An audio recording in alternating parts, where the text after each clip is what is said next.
icyubahiro cy'Imana no guhisha. Dukunda kugira ingorane kuko twihutira guca imanza, tukihutira kwiganyira, tukihutira kwihebura, tukihutira kwiyumvira iby'iwacu, tukananirwa gufata ibyacu ngo tubibike mu kuboko kw'Imana. Imana irashaka icyubahiro cyawe. Dusome Yosuwa. Yosuwa urupapuro rw'amajana 240 na kangahe mu isezerano rya kera n'igitabo cya Mose, kandi turazi ko na Yosuwa yasubiye Mose mu kurongora Abisirayeli. Imana yacaga icyubahiro cyawe. Yosuwa igice cya 5 niho honyine gusoma, niho tuza gusanga iteme twavuganye. Imana yacaga icyubahiro cyawe. Aya majambo sinzi ukuntu noyagutsindagiramo ukayamiragura, ariko umunsi yagukoreye uzobyumva. Imana yacaga icyubahiro cyawe. Kandi ngo basome iyi nkuru kugira ngo aho tuza kuvugana agire icyo uza gukuramo. Imana itugire neza. Igice cya 5 turaza gusoma guhera ku murongo wa mbere tugeze ku murongo wa 12. Ntabwo ari menshi kuko waje gusenga n'ijambo ry'Imana ryumve. Uko abantu bakebwe i Gilugali, maze abami bose b'Abamori baba hakurya ya Yorodani mu ruhande rw'uburengerazuba, n'abami bose b'Abanyakanani baba ku kiyaga, bumvise ingene Uhoraho yakamirije amazi ya Yorodani imbere y'Abisirayeli kugeza bahejeje kujabuka, imitima yabo ibavamo, ntihaba hakigira ufise umutima mu nda ku bw'Abisirayeli.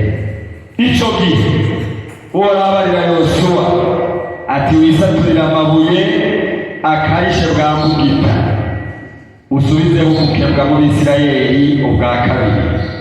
Yosuwa asatuza amabuye akarishe bwa Mugita, akebeshereza Abisirayeli ku musozi Araroti. Inyanduruko Yosuwa abakebesha n'iyi: nuko abagabo bose b'abahizi bari bavuye muri Egiputa, bari baguye mu nzira mu bugaragwa bamaze kuva muri Egiputa, kuko abantu bose bavuyeyo bari barakebwe. Ariko abavukiye mu nzira bose mu bugaragwa bamaze kuva muri Egiputa bo ntibari bwakebwe, kuko Abisirayeli bari bamaze imyaka 40 bagendagenda mu bugaragwa kugeza aho abahizi bose b'iryo hanga bavuye muri Egiputa baherengeteye kuko batumviye Uhoraho. Kandi Uhoraho yari yabarahiye ko atazokunda ko babona igihugu yarahiye basekuruza babo bazokibaha, ico gihugu gitemba amata n'ubuki. Abana babo abo yashubije mu kirenge cyabo nibo Yosuwa yakebesheje kuko batari bwakebwe. Inyanduruko ni uko batakebewe mu nzira. Nuko abantu bose bamaze kubakeba baguma ngaho nyene aho bari bashagaje kugeza bakize. Uhoraho abarira Yosuwa ati, uyu munsi mbakuye ko agakengerwe Abanyegiputa babakengereye ndagatembagaje. Uhoraho abarira Yosuwa ati, uyu munsi mbakuye ko agakengerwe Abanyegiputa babakengereye ndagatembagaje. Cyo cyatumye aho hantu hitwa Gilugali na bugingo n'ubu. Gilugali hasobanurwa ngo gutembagaza. Imana yacaga icyubahiro cyane. Nuko Abisirayeli bagishagaje Gilugali bajya ibya Pasika ku munsi ugira 14 w'uko kwezi ku mugoroba. Bari mu kiyaya cy'Yeriko. Bukeye umunsi wa Pasika ushitse, bagigenze muri icyo gihugu bacumba udutsima tutambiwe, bajya n'impeke zikaranze. Maze uwo munsi nyene bariye kugenze muri icyo gihugu, manu niyongera kuboneka, Abisirayeli ntibongera kubona manu kundi. Ariko uwo mwaka bakomeje kurya kubyeze muri ico gihugu cy'Ikanani.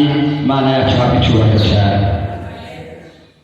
Somya amajambo menshi ariko rya jambo naguha ko teme waribonye aha ku murongo wa 9. Imana itugire neza cyane. Sinzi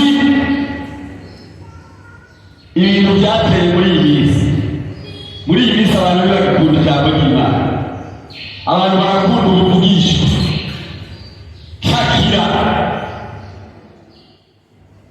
Imana iguhaye pizza, Imana iguhaye parasera, Imana iguhaye inzu, ariko ijambo ry'Imana ni ryawe.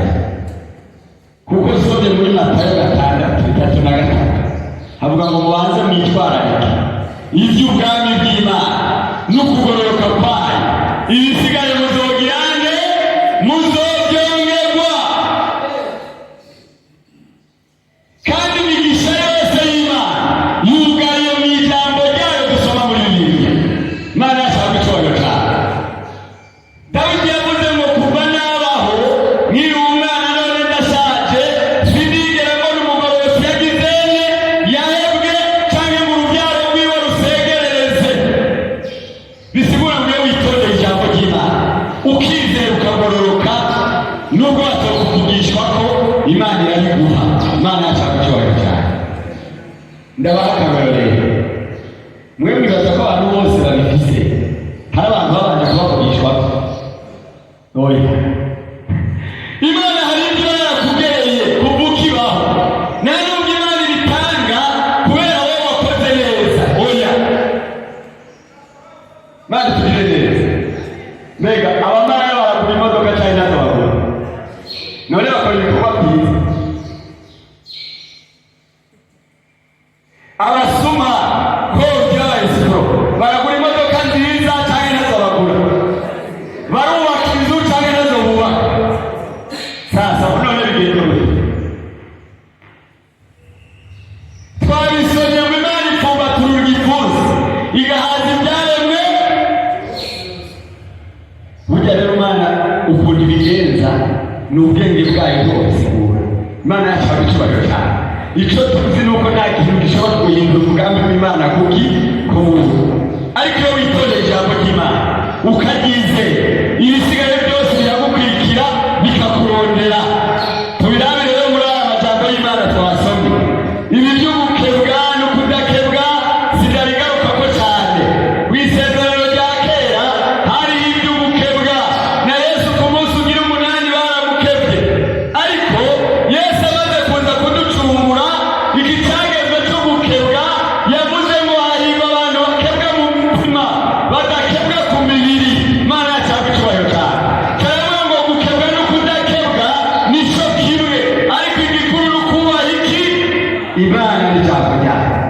Ibi rero nibyo dusabaza karekare. Yari imigenzo y'Abisirayeli no muri Egiputa yariyo. Imana itugire neza cyane. Kandi babyubahiriza kuko cyari cyagezwe n'iki? N'Imana. Tuzi ko ibyagezwe Yesu yaje kubishitsa no kubirangiza. Yari yabonye ko tutobyitorera ngo tubishobore, acaraza arabitwusubiza aravuga ati ndabirangije, genda bacunguye ubico ndabahaye kuko unyizera. Imana yacu abacyubahiro cyane.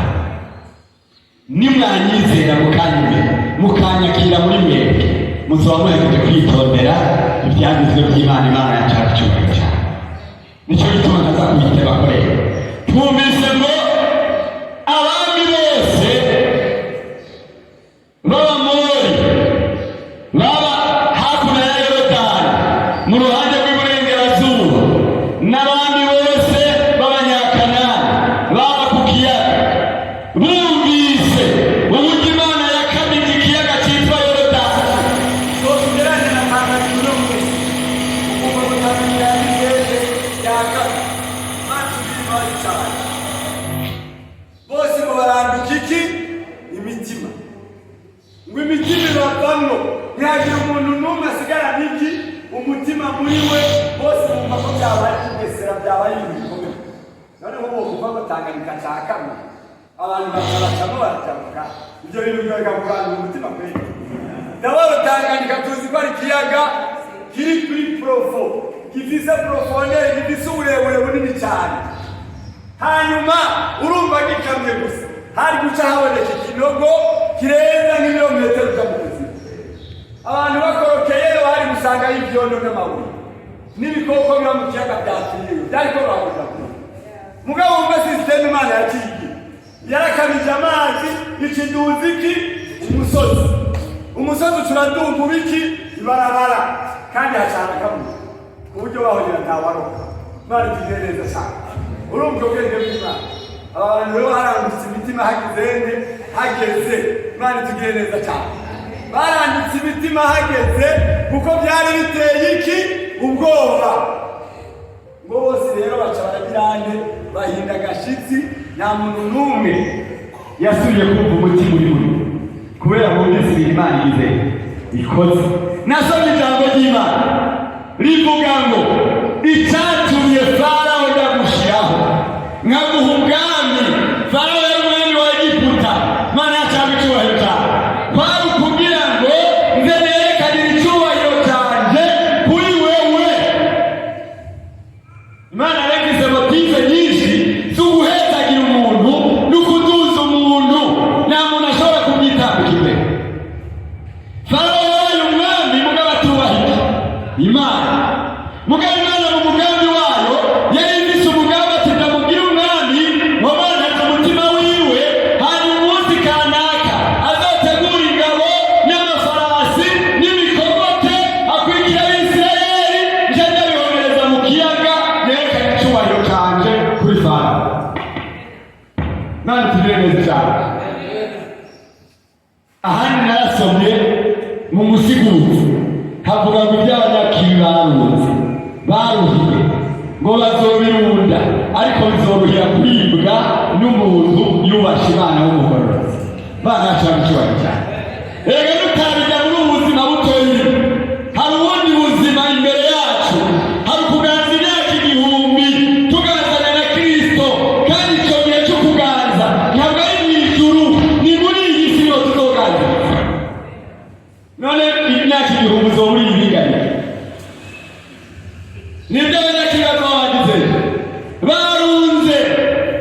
Imana yacanga icyubahiro cyane kuko uzoza uri umwami n'umuherezi uganza ubuze uti nshaka kurira muri Etiyopiya uno munsi, indege hapo iragiye. Rero abantu bari bagiye bakaza ngo twiteze ibintu bitoya, twiteze ibintu binini, kandi nyuma yo kuganza kw'imyaka 1000 n'ubugingo butagiranye budashira. Imana yacanga icyubahiro cyane. Ngaha rero bararanduka imitima, Imana yayihejeje icyubahiro ikaba ikiyaga. Ndabahereyemo akantu gakomeye, nta n'umunsi n'umwe Imana yari yarabwiye Mose ngo rega Mose ngo hajya nzokama ikiyaga umunsi umwe ngo buce butabuka. Nta n'umuhanuzi yari yabibwiye, yarabaretse baragenda baza babona ikiyaga imbere ya Yorodani, hirya babona imisozi, inyuma babona ingabo za Farawo zibakurikiye zigomba kubica. Burya rero hajya kugira ingorane, ikibazo cyawe inyishu ibiri hariya. Imana itugirire neza cyane. Sinzi ko hari umuntu ariko aragira ingorane ahantu, mugabo inyishu ya kijya kibazo urimo Imana yitorera hajya nyene uri kuragirira iki ikibazo. Ikibwira Mose ati reka kuntakira. Abisirayeli batanguye kuvuga ngo tukuri iki muri Egiputa, namba zariyo niwe watureka turapfirayo. Iti reka kuntakira n'iki gitumye ntakira. Imana yacanga icyubahiro cyane. Mu Abisirayeli bakomeze bagende nawe ucurangura yambone hejuru y'iki ikiyaga, wumva byafashe umwanya munini. Imana yacanga icyubahiro cyane. Ni ukuvuga ngo ikibazo umwanya umwaka imyaka 5 mu misogo ya 5 Imana igitorera iki inyishu. Icyo ukeneye ni ukwizera, kandi Imana ikora ku kanyuma abantu bananiwe. Imana yacanga icyubahiro cyane. Ubundi ugitera imbere Imana irakureka. Nabigereranyije n'umuntu atwawe n'uruzi cyangwa na pisine. Burya kuko umuntu atwawe n'umuroba akiri kwasambagirika atera imigeraga ifise ingufu. Oya, urareka akamira amazi ya mbere, akamira n'aya kabiri n'aya ibyize neza akamera nk'ibido yuzuye amazi agatangura kureremba rero ugaca ugenda naho ufata ugutwi uca umukwega kubera amanyama aba yagize aba yaheze ugiye kumukwega n'igisa amanyama akagutayo nawe we uracyafise amanyama y'ukwirwanira cyangwa ntayo ugifise ucitaratariza imana biraza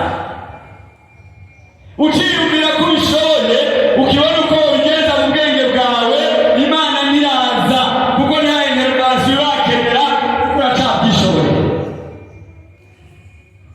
mani turiye neza cyane ngaha n'abisirayeli barajabuka ikiyaga yorodani imana ikora ibitangaza bikomeye hanyuma bajabutse rero bo bashitse Gilugali bisobanura gutembagaza imana yacu irabicyubahiro cyane imana kirababwira ati Yosuwa kora icyagizwe gishaka cura amabuye abagabo bose bari bavukiye mu nzira bariko baraza ubakebe gitakiba ikimenyetso cy'uko agakengerwe abanyegiputa bakengereye abisirayeli imana igizene igatembagaje kabavuyeko igitangaje yo kuva uwo munsi ibyo kurya manu byaciye bigirane bihagarara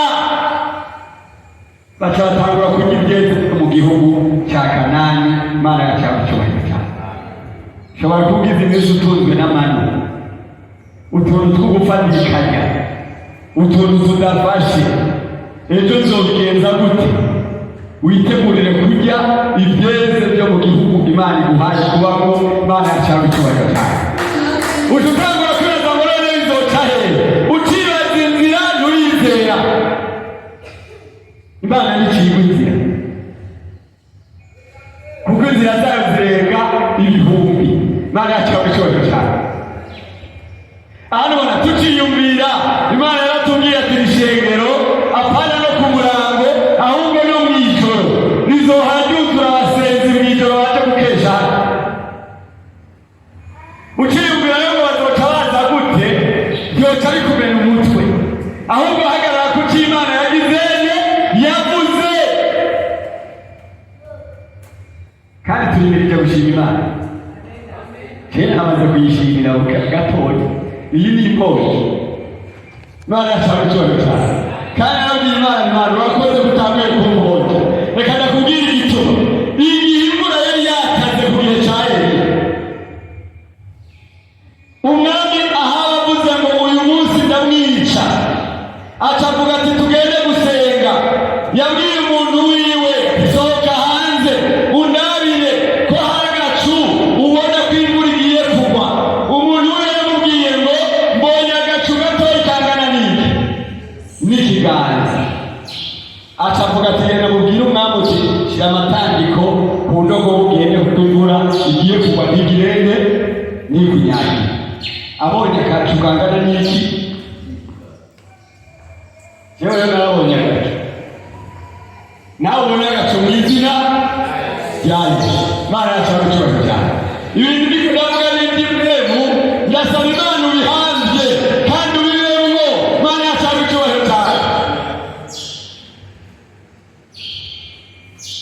nabonye ahandi imana ireka urumva abantu bari batunzwe n'amanu hari harageze n'igihe bidoga wimanu uburuma buragize buratwishe ikibazanira inyama izo nyama baraziriye mugabo benshi zaciye zirica kuko zari zavuye mu byifuzo bibi by'umubiri ubundi muntu aheruka kuvuga ati imana yatwimye amahera mabi iturindiriza meza mashasha kuko mabi yari guhamagirane ahura n'ingorane imana yacawe icyubahiro cyane muri aya rero meza mashasha yaje twabaze mu izina rya Yesu imana itugire neza nako kandi uraye agashimye ni keza ariko harakandi none nimba imana ihaza ibyatsi byose ikagaburira inyoni ikagaburira ibitungwa ikagaburira ibiri mu kiyaga none wowe umwana wawe hajya wogaburira abandi bantu bose umwana wawe ukamwiba twese abana biwe abamwakiye bose yabahaye ububasha bwo gucika abana b'iki nimba turi abana b'Imana niyo ashobora kugaburira ibindi byose bitwiye. Imana yashaka icyubahiro cyane. Ariko iyo bishitse ibiriko iraducura nk'uko yacoze abaki Abisirayeli. Twumvise ko bose bavuye muri Egiputa bapfiriye mu nzira kubera kutumvira iki Imana. Wirinde kutumvira Imana, wirinde ubugarariji. Imana yashaka icyubahiro cyane. Mbega harimo umuntu ushobora kuba mu ngoro y'Imana aza gusenga ariko impwemu y'umugararizi iri muri ukaza gusenga muga ibintu byose bivuzura bipiga mu mutima. Hewe wazobona bishobotse barapfa kuvuga wewe wibereye aho urapinga, niwizera nushigikiye. Imana iturinde mu izina rya Yesu, kuko umeze uko nuzoshika mu masezerano uzopfira mu nzira utagiye. Umugabisha w'abasoda hateye ikigoyi kw'irembo, hari kw'irembo ry'inayi ego. Hanyuma Yesu acabanza aravugishwa ateje umwanya mwango mu gitondo ifu igogoretse izogugwa shekeri imwe. Ni nk'umuntu rero uno munsi agaca avuga ati umuceri wa Kigoma ejo mu gitondo ikiyo kizogugwa amafaranga 100. Yo kwemera wangahe? Mani tugire neza cyane. Baramwitegereza namuvugisha bati wewe umusazi ubu turya amafi y'inuma nayo nyene tuyakoze. Abandi batanguye kurya abana babo baburanye no ku mwami. Mwumvise ukuntu Imana ikora tugeze ku kanya. Abagore babiri umwana bariye umwana uwundi acaramuza asigaye baca baza kwitwara ku mwami. Ti mwami uyu mugore yambwiye turya umwana wanje kubera inzara turamurya, none yafashe uwibera aramukiwe ko tumurya uyu munsi yamunyegeje, none ducira urubanza. Umwami aca yitanga mu gakwimbuzi aca arabwira Imana ati rivume muri iki gihugu aho abantu batanguye kurya abana ndabigira gute? Muvugishwa caraza atejo nk'aya manda ifi igogoretse zogugwa shekeri. Imana tugire neza cyane. Hanyuma umugabisha ngo yagendana n'umwami ngo acavuga ngo yemwe w'ibyo ngo naho amadirisha yo mw'ijuru yogira yokuguruka n'ivyobaho. Acamubwira ati kutabyizeye uzobirabisha amaso ariko ntuzobijyako. Ngo bamuhonyoye ku muryango bariko baranigana agiye kubamama ngo rindira baza musubira inyuma baca bamucako baramuhonyanga arahwera yarabibonye niyamwiye. Imana iturinde kubipinga. Imana yashaka icyubahiro cyane. Ikigira kabiri ndabaha kandi karo k'uwundi muntu yabirabishije amaso ariko nawe nyene Imana imugata amaso mwabo. Ni umugabo yitwa Zakariya se wa Yohana, yari umuherezi. Hanyuma yinjiye mw'ihema, umugore we yari amaze imyaka 80 atarabyara. Imana ikimubwira tugiye kubyara umwana, kandi uwo mwana uzumwite Yohana, kandi uzomubyara ku mugore wawe. Aca arapinga mu mutima ati ibyo ntibishoboka, umugore wanjye yashaje. Ata kumpinze rero ubaye ikiragi uzosubira kuvuga ari uko umwana agizeje avutse utaza kwamamaza amajambo mabi y'inkuru mbi y'ugupinga iby'Imana igomba gukiza. Akanwa kawe kariko kavuga iki muri byiza? Kariko katura byiza cyane? Kariko karavuga inkuru? Imana yashaka icyubahiro cyane. Atasiyo rero jambo ry'Imana rivuga ntaga ibiyago biva mu kanwa kandi ariko umuntu wese avuga ijambo kandi ahandi na Imana yabwiye Abisirayeli ngo ibyabigiriye mu kanwa nibyo bizobashikako. Mu Migani 18 hari urupfu n'ubugingo biri mu bubasha bw'ururimi. Wiyatura kw'ibiki. Imana tugire neza cyane. Mubu niko ndakubwira ngo gakwegerwe kari ku buzima bwawe. Imana iragize nde iragatembagaje. Imana yashobora cyane. Mubu ucuvuga uti naga gakwegerwe